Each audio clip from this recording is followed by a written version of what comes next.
layman's language, I can call it fuel for our bodies. Food is fuel for our bodies. And what does this fuel help us to do? I will categorize it according to how we used to categorize foods. Like we say grow. Proteins? Yeah, those are proteins growing, meaning they are going to help you in growing, both in strength and height. Then the go, that's the energy. You need the energy to move. So those are the go foods. Some people might call them carbohydrates. Then we have the glow, or GLO. You are looking healthy. You have like the me. strong. Use me as an example. Yeah, like Mr. Kamara here. The skin is very intact, is smooth. The hair is dark. You have the normal height. You have the normal muscles. So that one we call it glowing. And maybe you've gone through the secondary stages of adolescence. Yes. Because if you've grown fully, that we expect you've grown through the adolescent stages. You've not skipped any. Yes. So that was another category. Then, so once you have the three categories, the go, glow, and go, and you can actually balance those foods around there, we are saying you are actually having a balanced diet. Okay. So another way of how we can categorize our foods, apart from their functions, we can look at the need by the body, whereby we say the macro foods. So these are foods which are needed in larger quantities, like your body needs them daily. Like every day you have to eat a carbohydrate, you have to eat a protein, you have to eat some fat. So because your body needs them in larger quantities. Then we have the micro, meaning your body needs them in smaller quantities. When we say micro, it doesn't necessarily mean that these foods are minor. Or they can be neglected. It doesn't mean that they are minor, or it doesn't mean that they are neglected. They are required in smaller quantities, but they are very essential Vital. for the development of your body, for actually the use of the macro foods. Okay. That's why we now talk about the vitamins and minerals. Okay. So they might not be needed in very large quantities, but you need them. Because these are the ones that actually replenish. It's like once you have just made up maybe like a piece of wood, you have made like a bed. Now you need to pass on the I've just forgotten, but it smoothens the wood. Vanishing, something like that. So you have to vanish. You have now eaten the carbohydrates, the protein, the fat. They are all there. But now we need them in a way that your body, if it is for development of muscle, it is on where the muscle is supposed to be. If it is the skin, it is supposed to look healthy, then it looks healthy.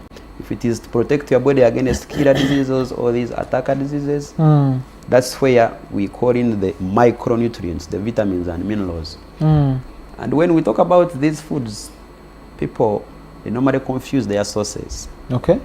Because now, when you talked, when you talked about seeding, like when you said seeding, I've seen people seeding off appetite with cakes.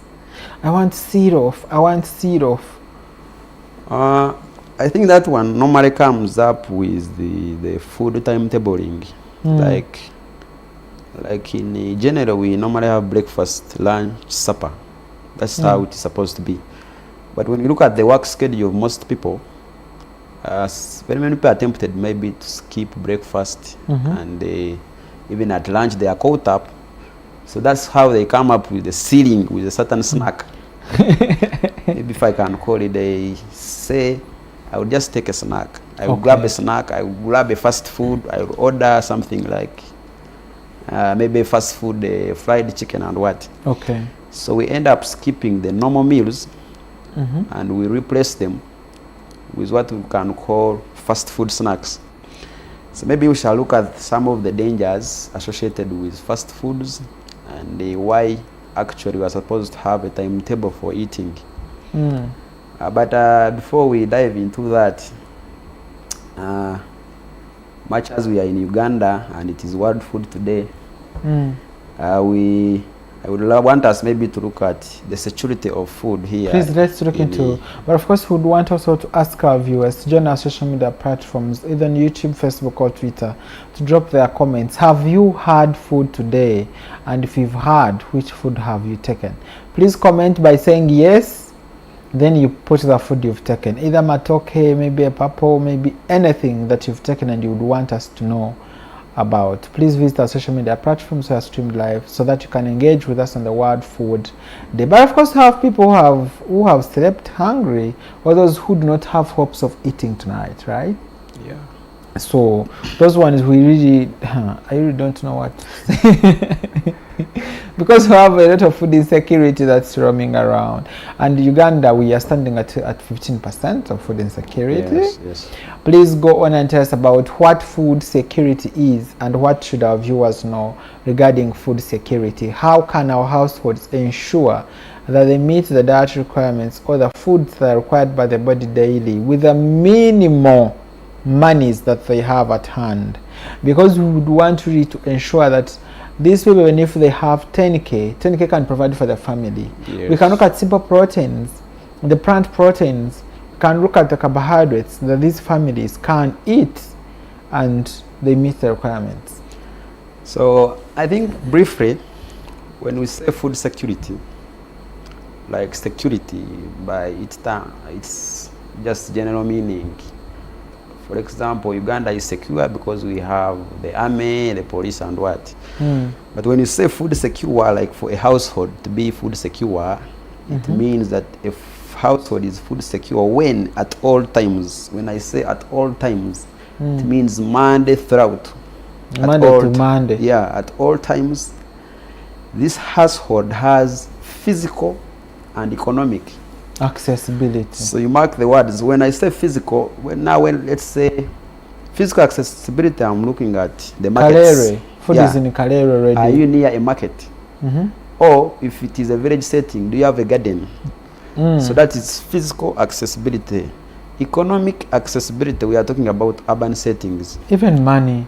Yeah, do you have some money to buy? Because this one actually applies here. Yeah, really, I even see that meme trending sometimes. You see the future. You see the future and you say, oh my goodness, where are we heading to? Well, of course, do you have the money to purchase the food that you need? I think we shall also look at the food budgeting. No matter the money you have, how do you plan it? Because money can direct you what to buy. Yes. And are you buying it following the nutritional balance, or you are just buying because that's the money you have? Then after the economic accessibility at all times, then are you able to utilize the food you have eaten so that it can help you to grow? Because you can have someone, like you are in a family household, and maybe you have a child like those of 2 to 3 years, and they don't have appetite. You have abundant food in the house, but they are not eating it. So that one does not qualify to be food security. Because you only have the accessibility, the economic accessibility, but now when it comes to utilizing the food, the people are not eating it. For example, maybe we can say these people have hens. Yes. It lays eggs, but the eggs are either sold out to buy salt, maybe, and maybe the man sells those eggs and buys alcohol for himself and does not give them to children. Or maybe they are taken out for other use, not necessarily children eating them. I think it also comes back to the priorities of the family. For example, if I can give a scenario, the Western region is known to be the food basket of Uganda. When I say food basket, they have large production of food. But when you look at the stunting levels in Uganda, the Western region is leading in stunting levels. This specific which districts? No, I want to be specific, but that's what Kasese is the leading one at the moment. Says. Yes, Kasese is the leading with stunting. It is still in the West. Yes. But I didn't want to. I might be planning to contest there and I lose votes. But I know you're from Tungam, unless you want to shift. The scenario here I'm trying to bring is that utilization, an area where they have food, and then now again they have a common malnutrition problem of stunting. It comes back to the priority case, whereby maybe these people, they sell their best produce to Kampala people, and then they are like, we shall eat the remaining. The remainings. And of which the remainings may be less nutritious, it's not enough, it's only monotonous. They are like, we shall only eat potatoes throughout. And they sell matoke. And they sell the matoke, the beans, the what. So it comes back to the priority, whereby you might have large sum production of food, but the way you distribute it matters a lot. Matters a lot. Because it's actually overwhelming when you hear it that the food basket is struggling with stunting. Yet when you compare with other cases like in the northern region, the Karamoja and what, who do not have that much production, they are faring better in stunting compared to where the food is. So maybe as a family head, I would want us maybe to focus. Much as you want the money for maybe to take your children to school and what, but remember the children, they are, first of all, they are a source of labor during production of this food. And I think they are supposed to be the first priority. And they don't even need much, like we have already seen. Some of these nutrients, we require them in very small quantities. But you well know that when you are born from that home, when you're from that very house, you are not usually attended to just like a person has just come. Just like most families have plates for the visitors. That when you receive visitors, when these plates are, but you find the plates on a daily basis, they are maybe if they are breakables, maybe they have rust color. Maybe they have rust color. Maybe they are a little bit cracked. But in the cupboard, they have these nice plates that are used, that are waiting for visitors, and of which you receive visitors in a quarter. Or maybe a quarter can elapse without receiving visitors. So maybe we are not paying attention to our future generation, a better future. I think there is also still some part of culture. Because like when they say, like you might find in the garden, the best matoke, they tie around a thread that this one is for a visitor, or it's for a special day like Christmas. So meaning the family has to stop through until they get a visitor. And actually every house in Western Uganda that has matoke, I think, knows this thing. That even if a person can say, I've given you 10 matoke even for your wedding, and they come, they tie all those matoke. Yeah. To the extent whatsoever, as a woman, and we shall talk about the role of women in food security. Yes. Women struggle around and they do not have even any single money to go and do. You find out children are eating the carbohydrates that are complex, the sweet potatoes, the cassava, and they are neglected out some essential because they have donated them away and they have tied them. To reduce the risk of being going through gender-based violence, you reserve the crops for the husband. And I think even on the carbohydrates alone, much as these people produce, remember now we are in a generation with high technology, and we are looking at the abundance of over-processed foods. Even a family which produces, let's say, maize, kasoli, they would want to eat #1 portion. I'm telling you. And before even you give that example, I was in a Twitter space of recent with Consent Uganda. It's a global consumers organization, and they were talking about women who were found in a certain in southwestern Uganda who were spraying the maize in the garden to dry very fast with this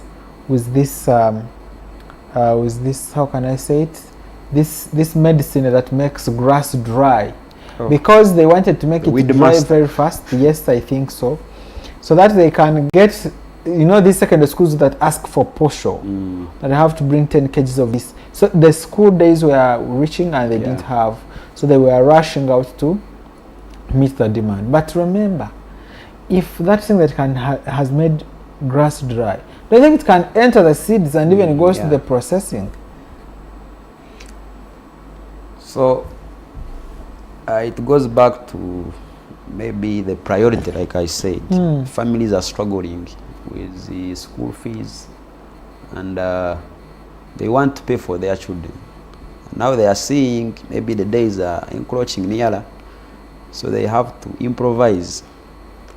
But we are saying food security, it draws back from the accessibility to the utilization to the economic stability. So if the food, because I don't think that food will be utilized by the body like how it should have been, then when we go back to the over-processing of the food, you are removing the nutrients and you are only remaining with the energy.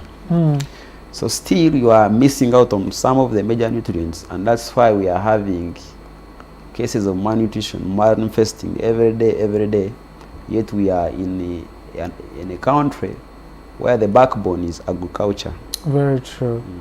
Wow, thank you so much, Mr. Dennis Mugumya. Of course, before even we leave this part, before we go to another one, did you experience some paraffin in your posho while at your secondary school? Yeah, but I was a prefect, so we are supposed to, convince other students that it is not there. But you used to experience paraffin. Yes. What is it? Why is it added? I really can't say. That's food fraud. We really need to find out why are some practices being done. That's unhealthy. Yes. Because why would you add paraffin into children's food? Now, of course, we would want to again project this discussion back to you viewers who are watching Google Data Vision live at Makefro Gospel Church here at Sapporo Kagwa Road. We'd want you to interest yourself in such discussions, that you give us your input. There are practices that you are experiencing or that you are going through to improve the food safety in Uganda towards achieving this theme of better food, better life, and better future. You have a role to play. I have a role to play. We've already talked about functions of food.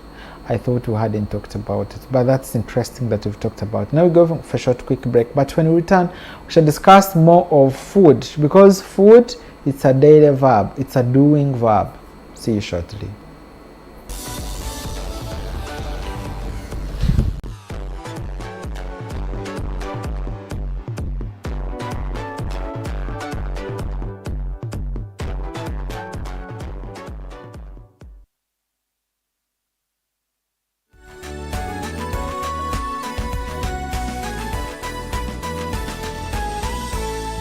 TV, lighting your soul.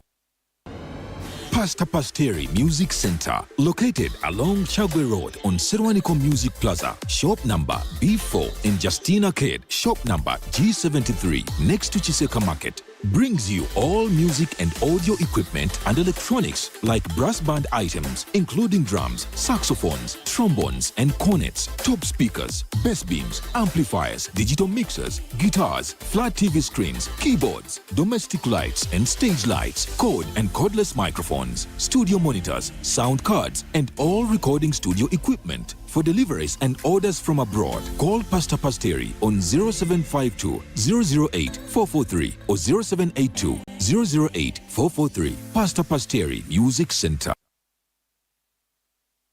Oyagala byofumba bijje mangu nga tofunye buzibu bwa mukka kosa bulamu bwo. Weekwate mobile stoves tukukolera ebyoto ebikekkereza enku wamu n'amanda, omuli ebyoto bya sola ebikozesa volcanic stones wamu n'olusennyente, nga tukolera ne biogas okuva mu busa, saako oven gattako sauna erigwa owawaka naawe wa bizinensi ku bbeeyi etakubya ntunnunsi. Kati nno amasomero, amalwaliro, awaka, amakanisa, factories, hotels wamu ne restauranti mutuyite tubazimbire ebyoto bino kuba 0789 47 08 96 ne 0750 82 341 oba jangu ku offiisi zaffe Namugongo, Kyali Wajjara Road opposite ne Dawson Petrol Station esangibwa kulidde ekireka.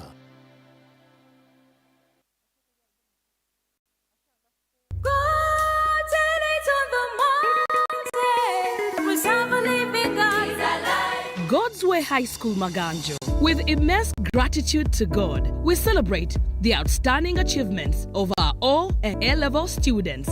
At O level, we are blessed to have 2 students scoring straight 8s, 2 scoring 9 in 8 subjects, and that impressive 103 first grades. At L level, 3 students achieved an outstanding 20 points, 2 scored 19 points, and a remarkable 8 scored 18 points. We are incredibly proud that all 100 students met the university admission requirements. These results are a testament to the hard work of our students, teachers, and the unwavering grace of God. Here's to continued success.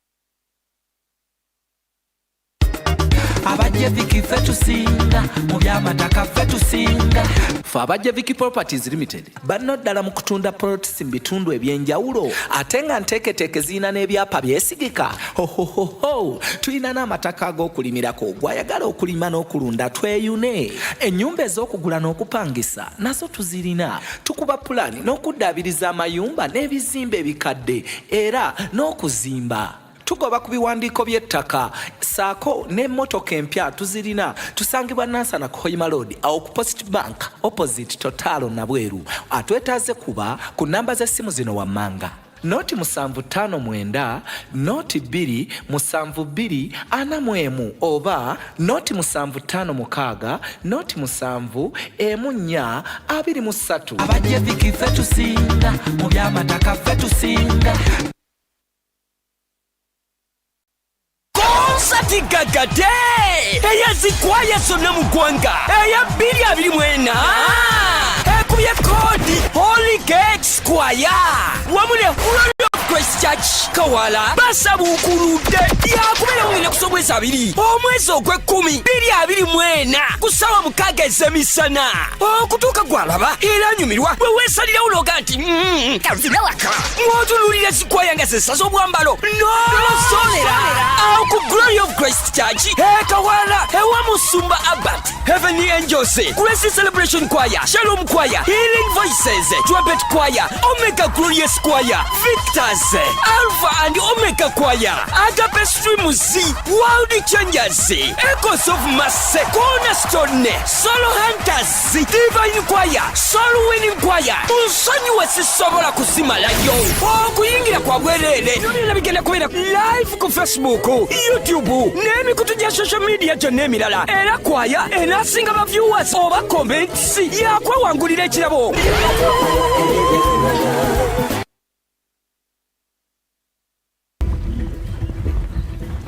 Ekifuula Uganda ekkula lya Africa bwe butonda amakula omutonzi bwe yatugemulira omuli emigga, ennyanja, entobazi, eby'okutala okuli ebisolo n'ebinyonyi, menya ekindeke ki.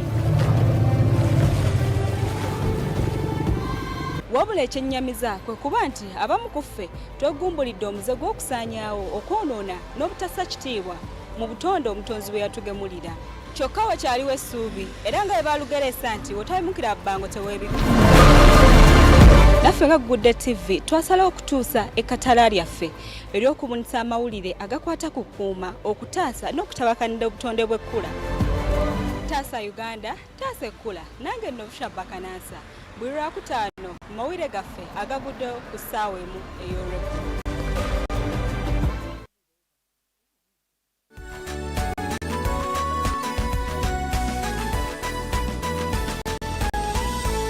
Good TV, lighting your soul.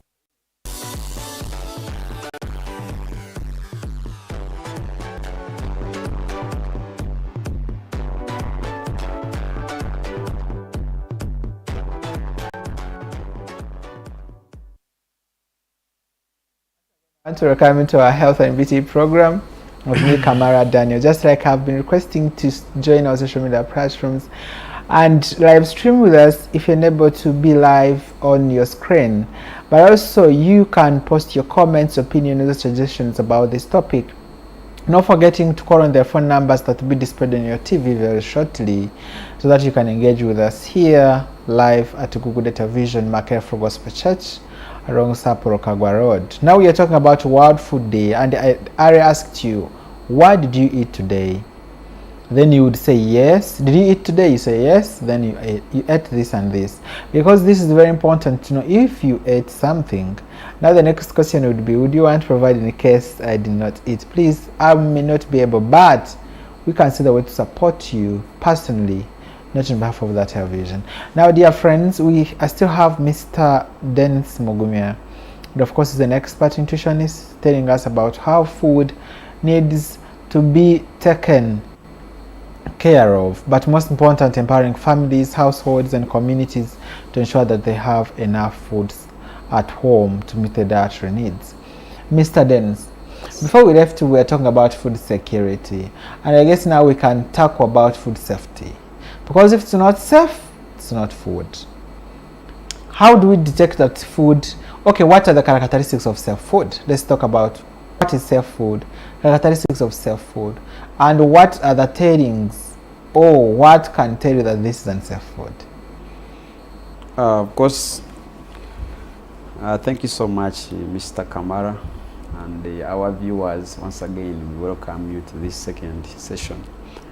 From the dimensions, like I've said, we have looked at accessibility, the economic, that is availability.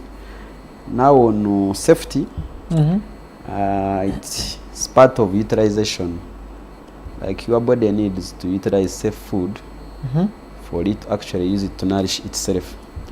If the food is unsafe, then the body will not even benefit anything from this food. So how do you know that this food is unsafe? Characteristics of unsafe food. First of all, it depends on the type of food. Remember, we have the perishables, the semi-perishable, and the non-perishables. Let's go on perishables. They're the most common. Then later we do non-perishables. The perishables, these are the fresh foods, like the meats, meaning they spoil within a very short time if not handled properly. The fruits, these other liquids like milk, all those are perishable foods, meaning within like 24 hours left at room temperature, they can actually go bad.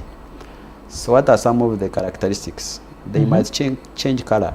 Okay. Like the meat turns greenish, some greenish color.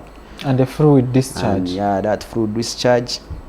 Then the milk, you know, when the milk gets spoiled, coagulates? It becomes like a precipitate. Yes. Yeah, that's coagulation? Did I miss my chemistry? The coagulation is more in the boiled one. But when this one... Oh, coagulation is more of what people call bongo. Yes. And even like when you boil nuts, how they become, that's coagulation. Okay. And it's a characteristic of the proteins. Then the change of color, the change of odor. Odor, I'm talking about the smell. Odor. So yeah, so this food is not smelling, it's normal smell. But if you roam, you can eat. But that is a sign that actually microorganisms have already attacked this food.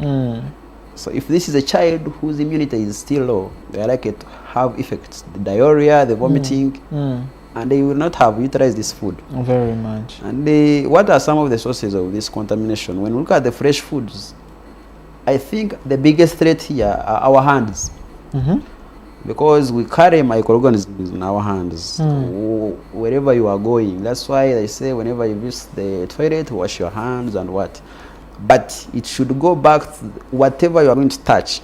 If it is a food substance, wash your hands. Wash your hands with running water. Then you can chop those tomatoes. You can chop the meat. You can do what?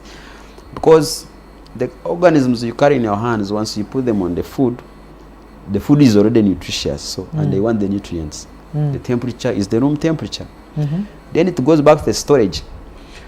So we can limit the modification of these organisms by the storage. If you have a freezer at home, that is one way. But if it is a village setting and maybe you cannot access the freezing conditions, we have the salting, we have the smoking. Those are some of the methods. Why would, because now this one goes back to like way back, they would say, no, why would you eat meat at lunchtime and eat beans at supper? So you buy meat, you keep it, Then you eat beans at lunch. First, wait, where was that? We are not giving examples. Please give us that misconception. That meat should be eaten at night. So you find a But there are household, some- they have bought their meat bambi like at 10 a.m. Then they keep it a whole day. Then they keep it till evening. I just learned new methods of keeping meat, especially in Christmas, where people slaughter goats, or maybe they are in these savings for meat in the community. Do you have one of the Yes. savings in your communities? Now that particular group receives like 20 kilograms of meat. And maybe there are 3 people in the household. Some give out like 2 kilograms, others don't, because they really want to eat. They want to eat that meat from 24th up to 2nd of January, or sometimes even to 5th. Mnange, they mix up some plant proteins, but basically they don't want meat to live. These people put it on sticks. They put it on top of the what?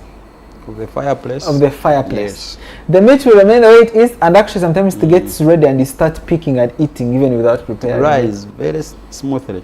Yes, So that's, I think, part of smoking. Like how do I you think smoke so. the meat? I think so. If you put it on the sticks, Mhm. meaning you have first of all increase the surface area of this meat I think so. to access the heat. Mm. So those are some of the ways of how you can Preservation. preserve this food, or how you can actually protect it or limit the destruction of this food. Okay.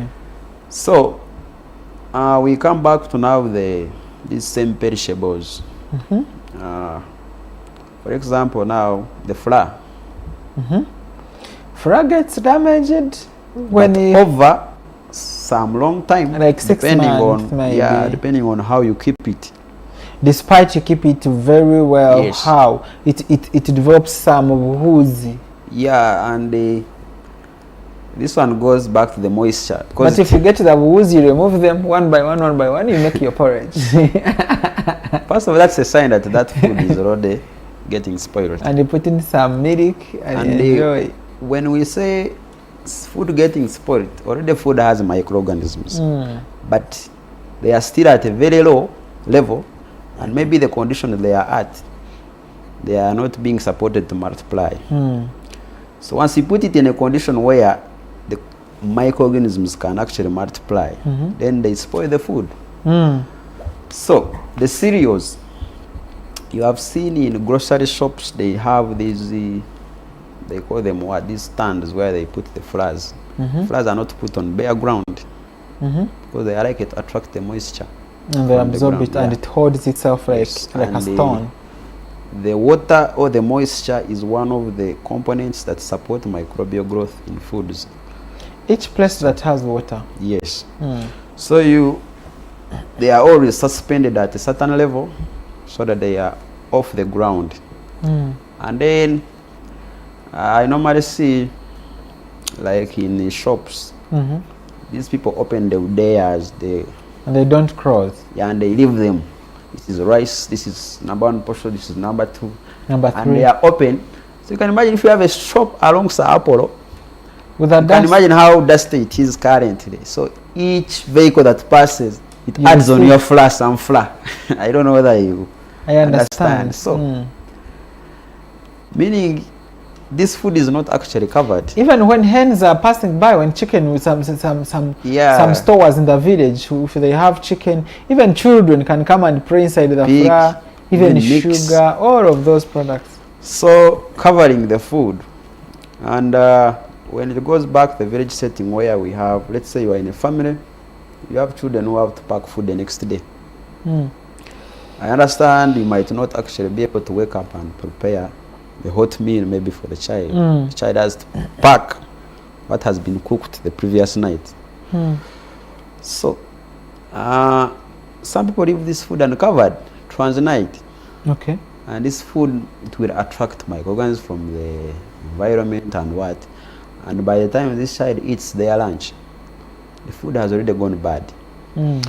So covering food is very, very, very essential. Then we talk about the temperature. There are some food which are supposed to be kept hot and others are supposed to be kept cold. When you read on some of the food labels, they normally say store in a certain temperature, or store in a cool, dry place, store in what. So they are trying to tell you that these are the best conditions to protect these microorganisms from multiplying.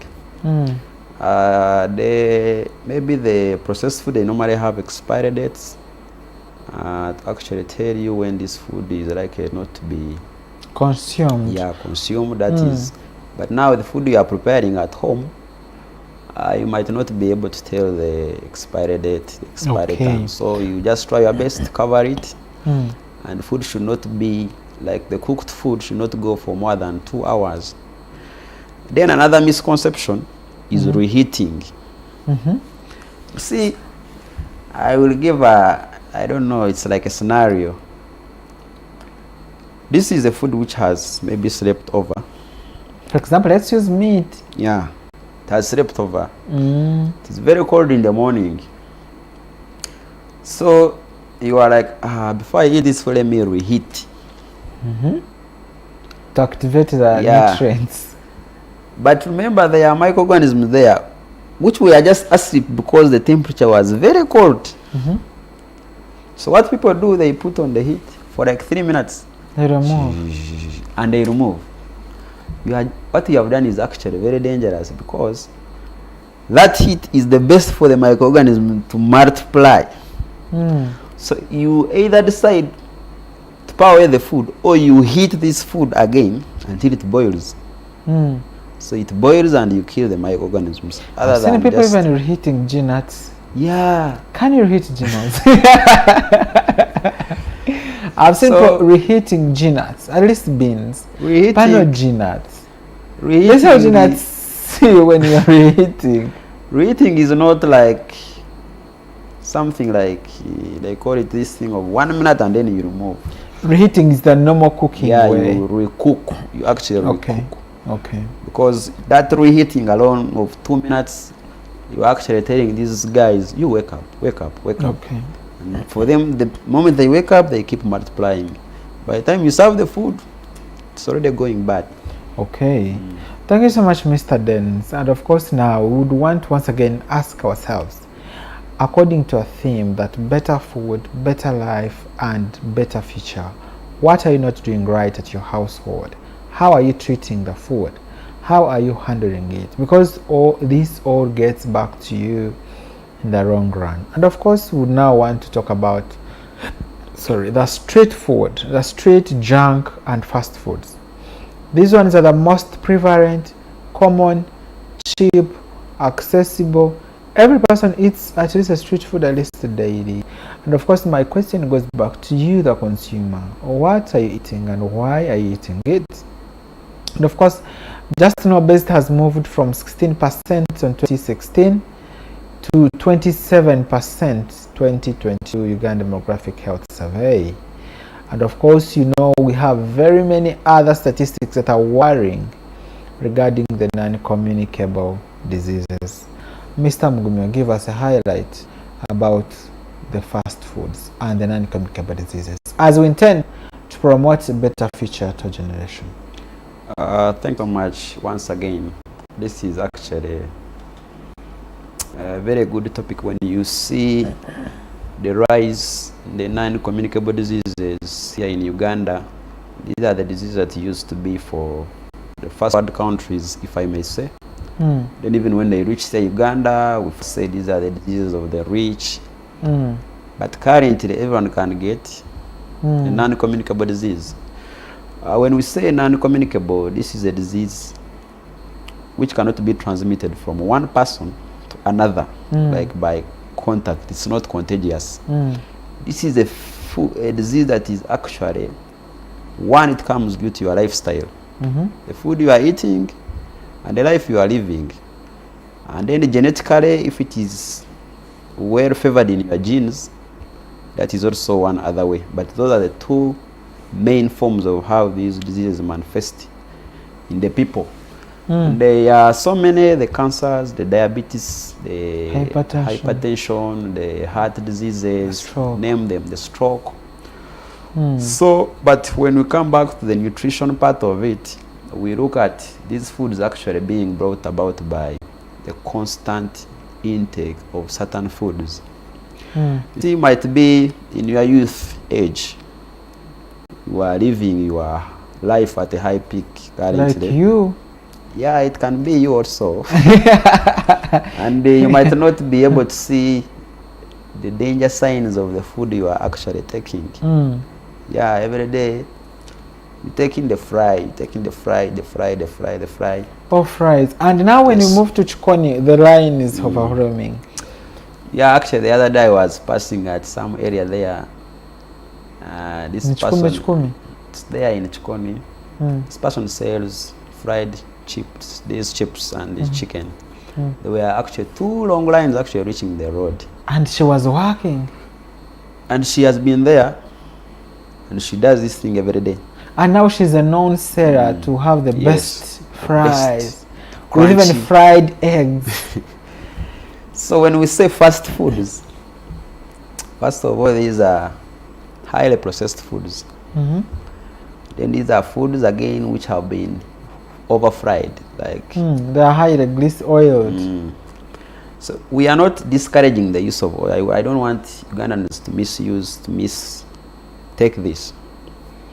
We are not discouraging the use of oil, because first of all, actually the government of Uganda has gone ahead to fortify this oil with vitamin A, because we are looking at actually these children or our population.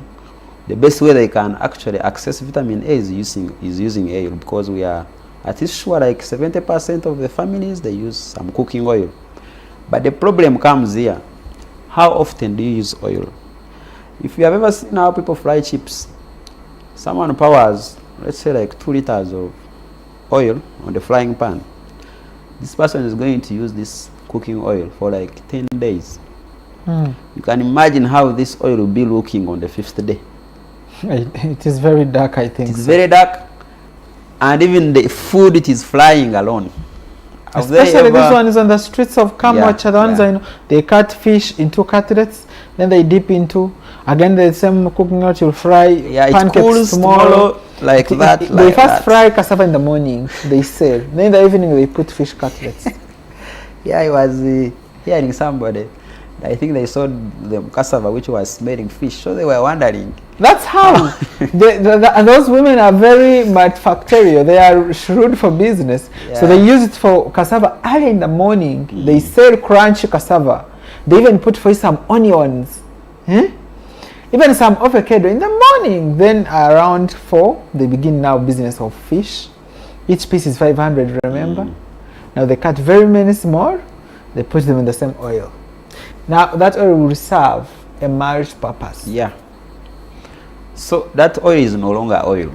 Like it's no longer actually providing the sole function of it. The vitamin A has already escaped. Its sole purpose of extracting these other nutrients and flavors from certain foods, it's no longer there. That's why they can actually serve you this food and you find it is dripping the oil itself.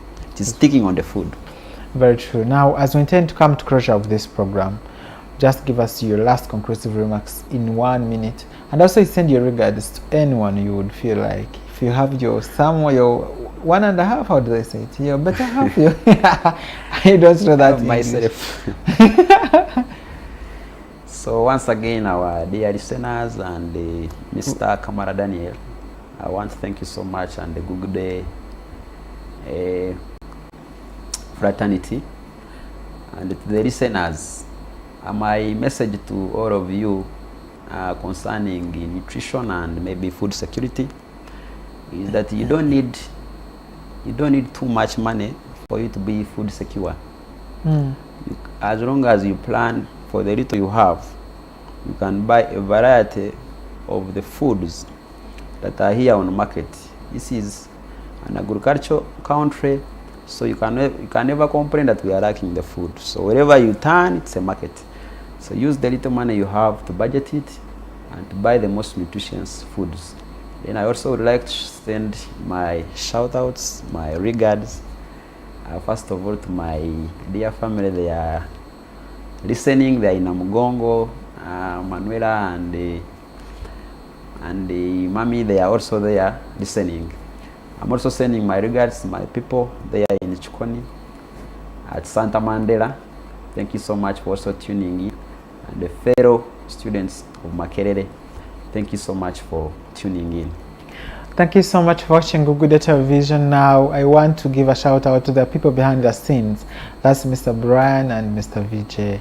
Thank you for making Health and Beauty program come out as one of the best programs on Google Data Vision. Now for this program, I am Kamara Daniel. I can see you next week on Wednesday.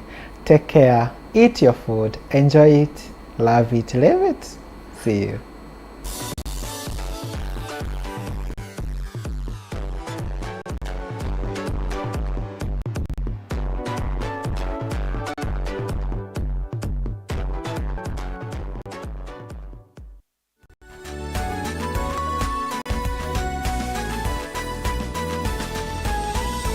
Google TV, lighting your soul.